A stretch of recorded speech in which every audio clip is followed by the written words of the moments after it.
சாப்பிட்டா போச்சு. என்னடி இது? திடீர்னு நம்ம நிலைமை இப்படி ஆயிடுது. திடீர்னு ஆகலனா என்னைக்குமே இப்படித்தான். வேத பாராயணம் பண்றவாளுக்கெல்லாம் நிலையான வரும்படி என்னைக்குதான் கிடைச்சிருக்க. இதை விட பிராமணார்த்தம் பண்றவா நிலைமை எவ்வளவோ தேவல. தினமும் ஏதாவது ஒரு ஆத்துல தவசம் தீதின்னு நடந்துட்டுதான் இருக்கா. என்னடி இது இப்படி சொல்ற? உண்மையதான் சொல்றேன். புரோகிதக்காரா யாரும் இவ்வளோ கஷ்டப்படுறதில்ல. நமக்கெல்லாம் அன்னைக்கு மூட்டை மூட்டையா வந்து இறங்கின மாதிரி ஏதாவது நடந்தாதான் உண்டு. பிராமணும் போஜக பிரியான்னு சொல்லுவா. இருந்த போதெல்லாம் வடையும் பருப்பும் பாயசமா தளிக பண்ணி சாப்பிட்டோம்.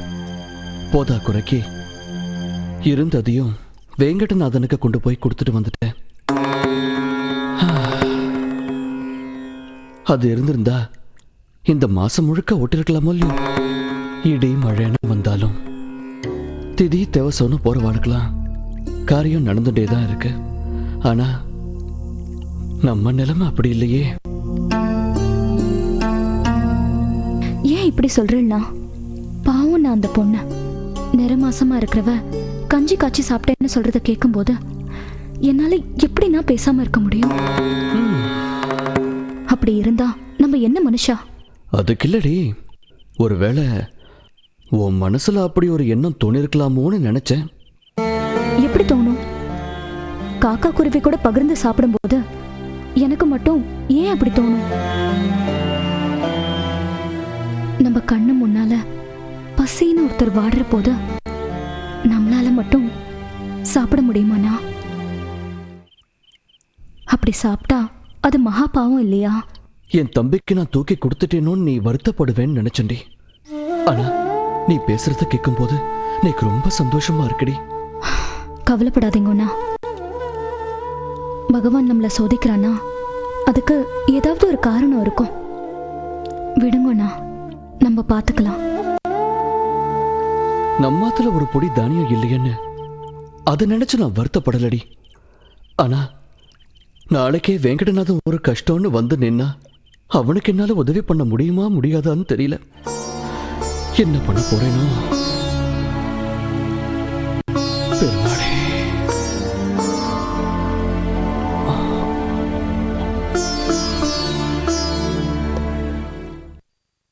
எல்லா காலங்களிலும் வெங்கடநாதனுக்கு உதவியாக இருந்த குருராஜனும் வறுமைக்கு உள்ளாக அத்தனை வறுமையிலும் தான் கடைபிடித்து வந்த ஆன்மீக நெறிகளை துளியும் தவறாது வாழ்ந்த வெங்கடநாதனும் அவரது மனைவியும் மகன் லக்ஷ்மி நாராயணனும் ஒருவேளை உணவு கூட இல்லாத நிலைக்கு தள்ளப்பட்டனர். அம்மா, எனக்கு பசிக்கிறது, மாமா ஆத்துக்கு போகலாம். அப்பா இங்க வந்துடுறேன்னு சொன்னாருடா கண்ணா. சத்த பொறுத்துக்கோ. இன்னைக்கு உபவாசம் இல்லையா? நாம கோயிலுக்கு போயிட்டு வந்த பிறகு தளிகை செஞ்சு சாப்பிடலாம். சமத்தில்ல?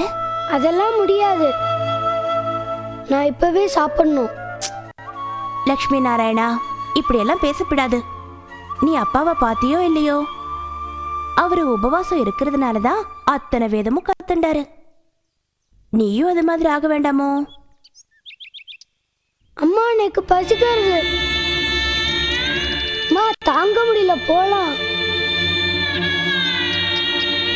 பசிக்கிறதுமா எனக்கு, பசிக்கிறதுமா எனக்கு. ஜோஸ் ஆலுகாஸ் வழுகாஸ் வழங்கும் மகா தொடர்கிறது.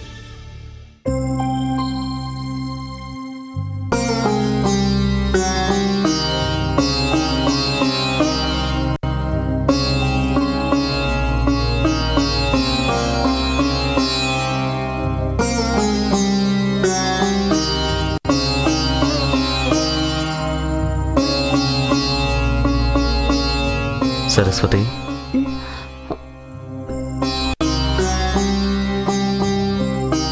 எங்கண்ணா போயிட்டே?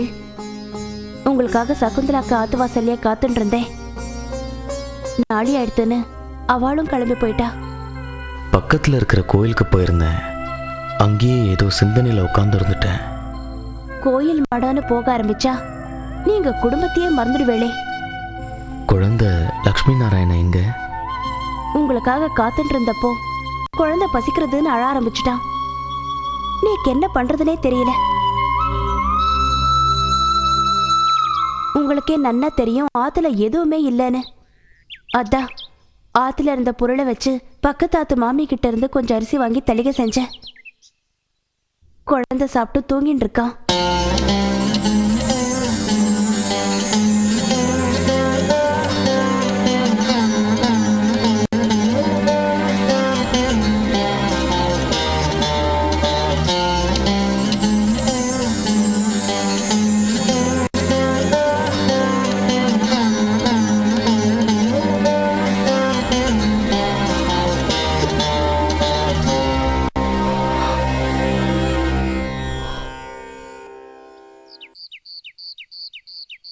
சரஸ்வதி, சரஸ்வதி.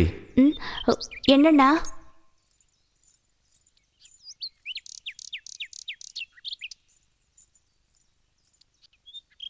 எதுக்கு கூப்பிட்டேன்? வெளியே கிளம்பலாம்னு இருக்கேன். கிளம்புறேன். என்ன விஷயம்னா? எனக்கு மனசே சரியில்லை. நம்ம நரசிம்ம நாட்டுக்கு போயிட்டு வரலான்னு இருக்கேன். ஒரு நிமிஷம் இருங்கண்ணா.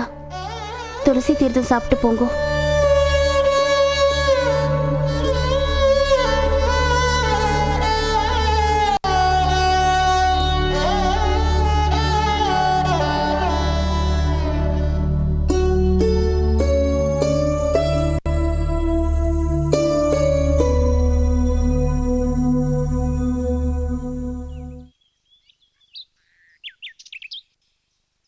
குழந்தை சாப்பிட்டானா?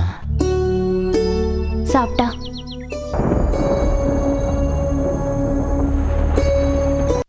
ஏன்னா மழை பெய்யற மாதிரி இருக்கு. எப்படி வெளியில கிளம்புவேள்? நீ சாப்பிட்டியா? ஆச்சு. துளசி தீர்த்தம் சாப்பிட்டேன்டா போதுங்கிற அளவுக்கு நிலம் ஆயிடுது.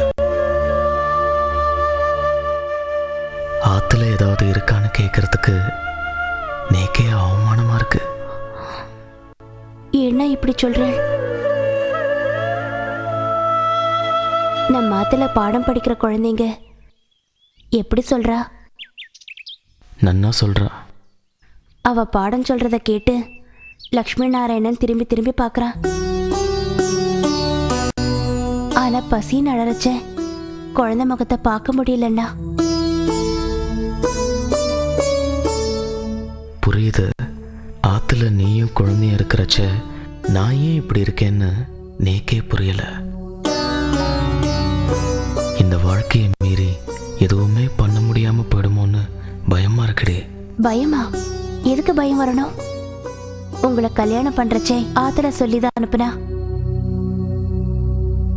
உங்களை மாதிரி ஞானவாளுக்கு ஆத்துக்காரியா இருக்கிறதே போதும்னா. ஊர்ல இருக்கிறவா 1000 சொல்லுவா.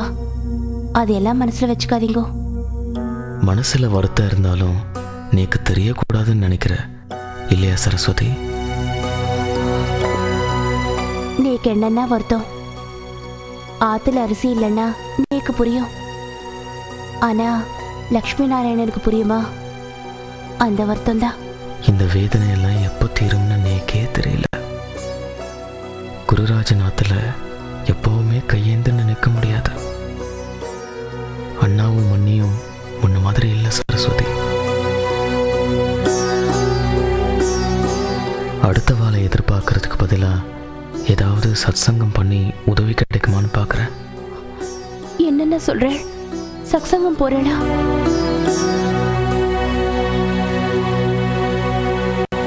குழந்தைங்களுக்கு பாடம் சொல்லி கொடுத்தா என் மனசு நிறையும்னு நினைச்சேன்.